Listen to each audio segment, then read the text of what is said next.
waxaan ka mid ahay gawaarida ka keento ariyaha ka keento dhujis shimbirey shabtacad iidan iyo iidda hore haddaa macnaha la isku macneeyo iidda hore ba ariga aad uga ficnaayeen iidan ariyaha beecooda way jaban yihiin si kastoo noqotaba ariga wuu tuuran yahay shalay ariga aan keena barkiis maanta wuu joogaa suuqa kii maanta aan wadnana hadda weli lama gadano wuu joogaa marka suuqa ariga aad u jaban yahay beeciya dhibkaasi leedahay hadda iskuma dhow wax isku dhow ma beeciisa ariga waa iska dhulku noqday dhibkiisana waa farbadan ariyii hadda maadaama ay barbax ku jiraan hadda ay caatoobeen hasi ahaatee hadda annaga hadda beec aan ku keenaynay iyo beeca meesha laga sanayay isku dhaween boo ariga marka xagga ka soo qaadayso dadkii beec badan bay ku leeyihiin dadkii hadda xoolaha dhaqatada ahaa beecooda ariga beec ku raan beec badan suuqana ariga beec waa ka jaban yahay iskuma dhow marka wuxuu ku joogo suuqa ilaa shalay iyo hadda uu joogaaba noocaas oo ariga qasarta ma la gadaa waka suuqa Garissa County waagii hore ee ciidii hore suuqa aad buu u fiicnaa dhaqaalihiisa aad buu u koreeyay ninka bic mushtarka ariga keeno asagoo macaashay buu galbanahaye ninka dulaalka ee suuqa joogana waxoogaa buu suuqa ka laacahaye laakiin maanta waxaad moodaa dadka inuu iska yar hor imaadsan yahay kii magaalada ka imaadana uu yaaban yahay oo uu leeyahay lacagtan 11 iyo 12 sheegaysaan waa maxay kii wax soo gadayna neefkii dhiigga lahaa abaaraha dhacay waad ogtihiin ariga waagii hore Mandera iyo wuxuu nooga imaan jiray Wajeer iyo ilaa iyo maxaan ku yiraahdaa Soomaaliya dhulkii abaar baa furatay Garissa County pia aad bay abaara u saameeyeen xoolihii markaa waxaa loo doonay Voi iyo meelo ka fog dhinaca Mombasa County dhinaca Tana River xoolihii dadkii safar jidaal fara badan bay u mareen sidaa aawadeed ayay xoolihii beecooda kor ugu kaceen maadaama dadku uu doonayo neef dhiig leh neefkii dhiig lahaana lacag badan baa dadkii laga soo siinaya waxa loogu tagayaa xaafadaha iyo reeraha oo county-yaha annaga naga baxsan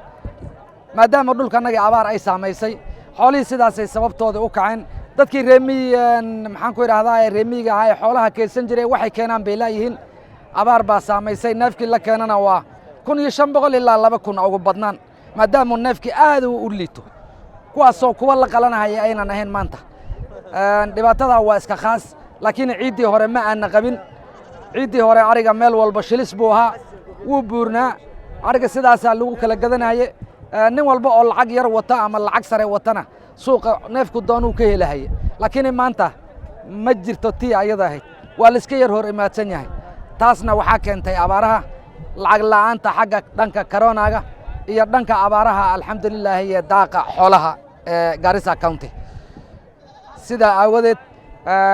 waanu iska jiijiidanaynaa dadka waanu lis jiijiidahayaa kii lacag daadinhayo ee neefkii lacag ka dhuminhayo kii neefkii lacag ku darahayo intaba alxamdulillah rabbil caalamiin waan wadnaa sheekada ayada waanan ku shaqaynahaynaa dadkana waan ku soo dhawaynahaynaa isniina cali xasan iid hore iid dambe iid ariga waa caato iid hore ariga muxuu ahaa ari buuran buu ahaa laakiin alxamdulillah waan iska gadan haynaa anaga suuq maan iska joognaa wixii ilaahay noo qor waan ka qaadanaynaa laakiin ariga hadda caato nagay ariga aad buu nooga caataysan marka alxamdulillah de abaar baa jirtaa in abaar jirtana walba waagi abaar baa jirtaa abaarta Allah naga soo bixiyo wakaasoo hadda aniga ariga waa maaragtay ari waa caato neef caatana waa raqiis oo maaragtay waxba ma gooynayo uu iska babaqtinaya ariga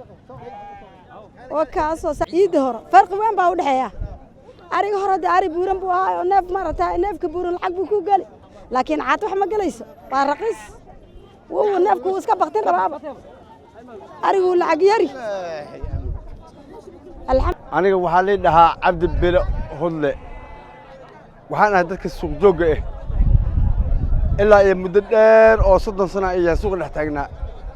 magaalada Gaarsan ku dhashay maanta waxaa loo dabaaldegayaa oo socdaa يوم العيد oo Arafa ilaa iyo 20,000 oo neef maanta meeshan maata oo ari biciisina aad u hooseeyo wuu dhacsan yahay mid cayilan iyo mid buurana way isdhex yaalaan suuqmada maanta zaa'id baa tahay zaa'id maxay neefkii la siisan jiray 9,000 8,000 Arafa sidoo kale ayaa maanta 6 iyo 5 la kala siisanaya qaarkood waxaa la siisanaya 2,500 yaa la kala siisanaya mana suuqina weli way ku soo ariga ku soo weli muddo goyn hadda gaarida 10 bay u keenaysaa 10 gaari baa iska soo daba dhacaysa arrimaha jiraan maanta intaasan aniga arigayga aan arkaa oo la jirta loodana kadaalika iyo geelina waa sidoo kale abaara dhaceen waxaa loo kacay ilaa iyo xuduudka geela shalay wax fiican gato waa la waayay ajiriya waxaa loo waayay sabtiga la kala gelin jiray geela sakabta la kala gelin jiray arafaa fooda nagu soo haystaa baa la dhahay ciid xoolihii loo gedahaye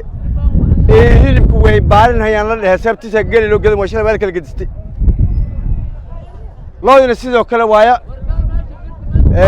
wixii looda gedanhaye way xoolihii dadku way ka baareen loo guduud xamar ka imaatay oo dhammaan haysana way noo imaatay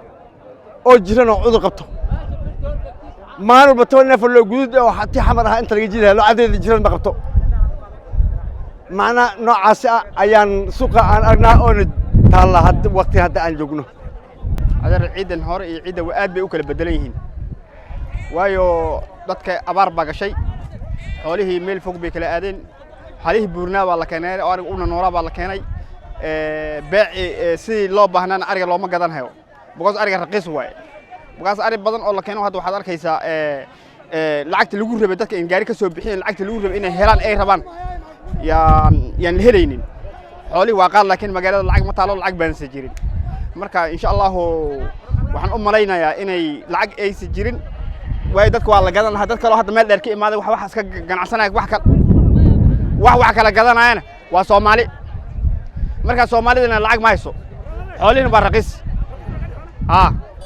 marka insha Allah dad waxaan meesha la kulmay aan waxba hadda ariga hadda gadan la oo meel dheerna ka keenay marka lacag la'aan baa jirta marka